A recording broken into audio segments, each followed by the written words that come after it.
Capítulo 5. Ritos y ceremonias. Sección 1. Procesiones idólatras.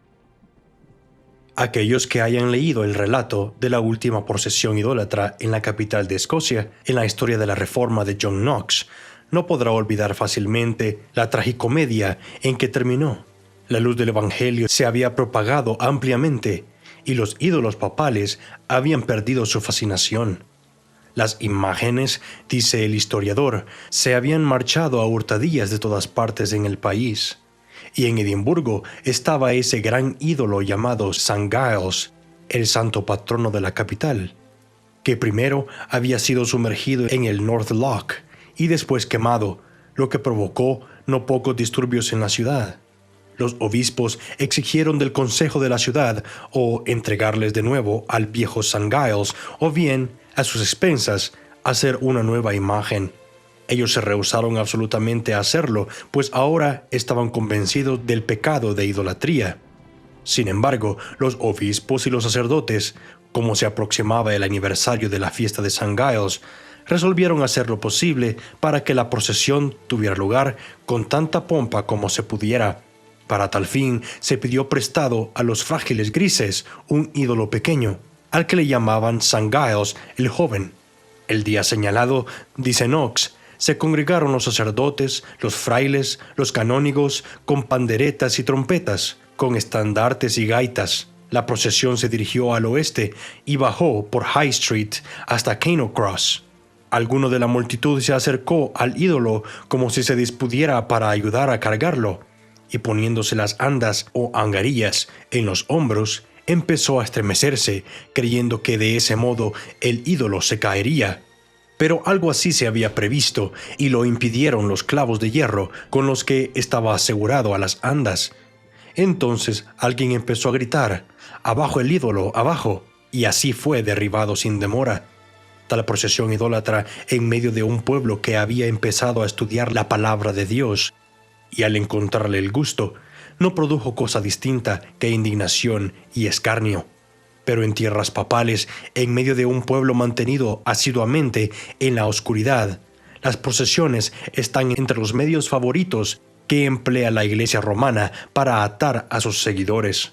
Las largas procesiones con imágenes cargadas al hombro por los hombres, además de las suntuosas vestiduras de los sacerdotes y los diversos hábitos de distintas órdenes monacales, con la ayuda de estandartes desplegados y de los conmovedores acordes de un instrumento musical, aunque no muy cuidadosamente organizadas, son más bien adecuadas para entretener plausiblemente la mente mundana y para satisfacer el amor por lo pintoresco. Y cuando se sacan a flote de esta manera las emociones, se las dignifica con los nombres de piedad y religión, para ministrar los propósitos del despotismo espiritual. En efecto, el papado siempre se ha beneficiado grandemente de tales procesiones. En los momentos de alegría se ha buscado consagrar la alegría y la excitación producidas por tales procesiones al servicio de los ídolos, y en los momentos de tristeza se emplean los mismos medios para hacer brotar el gemido de dolor de la multitud que se agolpa en las procesiones, como si la mera algarabía del clamor conjurara el disgusto de un Dios justamente ofendido. Gregorio, comúnmente llamado el Grande, parece que fue el primero que introdujo a gran escala estas procesiones religiosas en la Iglesia romana. En el año 590, cuando Roma estaba sufriendo la pestilencia bajo la dura mano de Dios, él exhortó al pueblo para que se congregara públicamente en súplica a Dios, indicando que podrían reunirse al amanecer en 7 compañías diferentes, según sus respectivas edades, sexos y condición social, y participar en 7 procesiones diferentes, recitando letanías o súplicas hasta cuando se congregaran todos en el lugar determinado. Así lo hicieron y marcharon cantando y exclamando: «Señor, ten misericordia de nosotros», llevando con ellos, por mandato expreso de Gregorio, una imagen de la Virgen, según lo relata Baronio. La misma idea de tales procesiones fue una gran afrenta a la majestad del cielo, pues querían decir que Dios, que es un espíritu, veía con ojos carnales y podía ser conmovido por la impotente vistosidad de tal espectáculo, como pudiera hacerlo cualquier mortal sensitivo. Como experimento, su éxito fue apenas escaso. Por espacio de 1 hora, mientras se empeñaban de ese modo, 80 personas cayeron al suelo y dieron su último suspiro.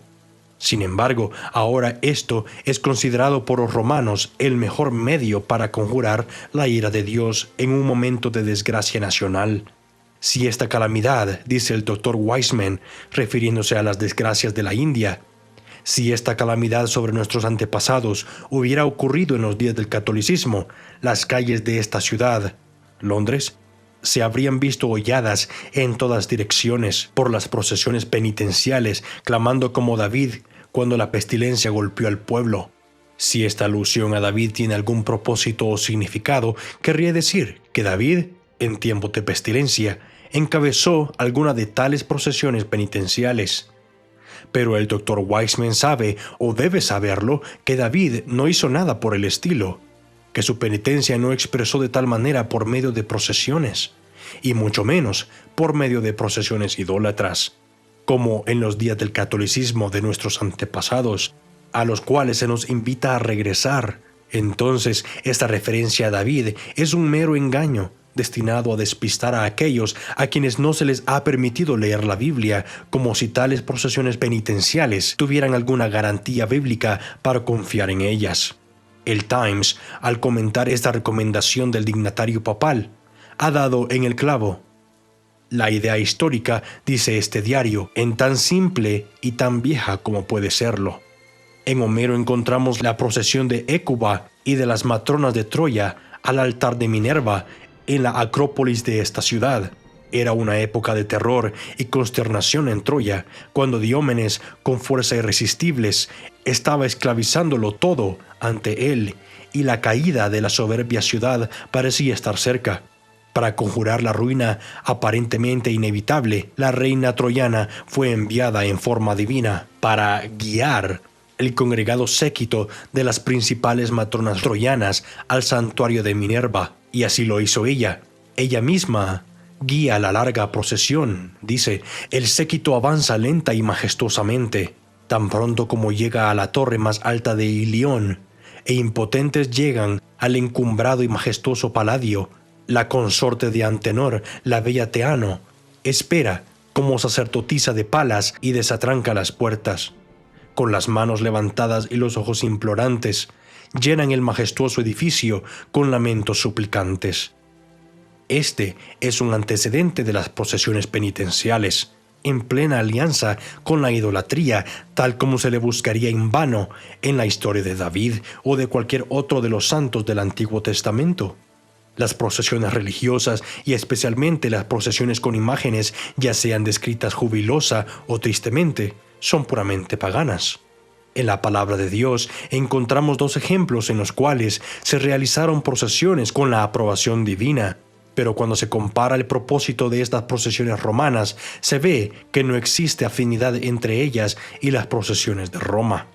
Los 2 casos a los cuales me refiero son el asedio de 7 días de Jericó y la procesión para la conducción del arca de Dios desde Kiriat Jearim a la ciudad de David.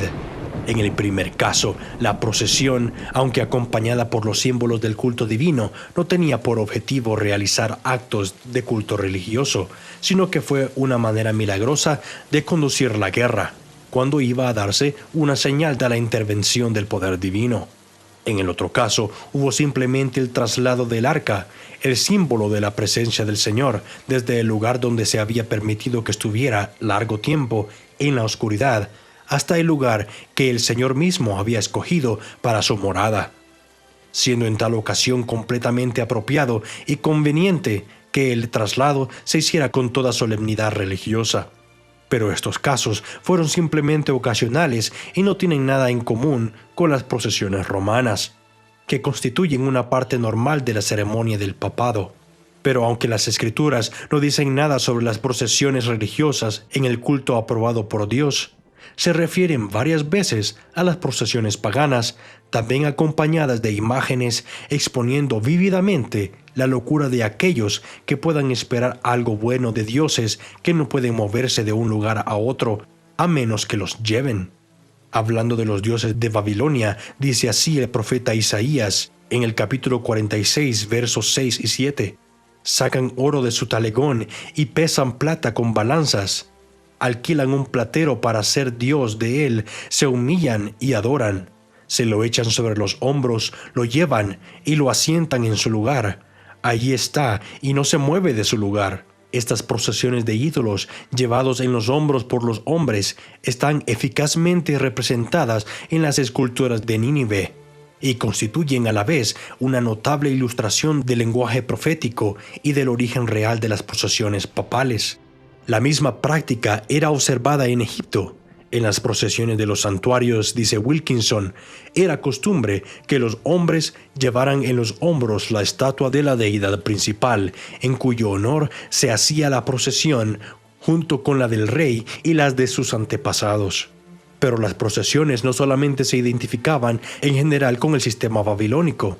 Tenemos evidencia de que tales procesiones se remontan en su origen hasta el desastrosísimo acontecimiento de la historia de Nimrod, que ya ha ocupado tanto nuestra atención.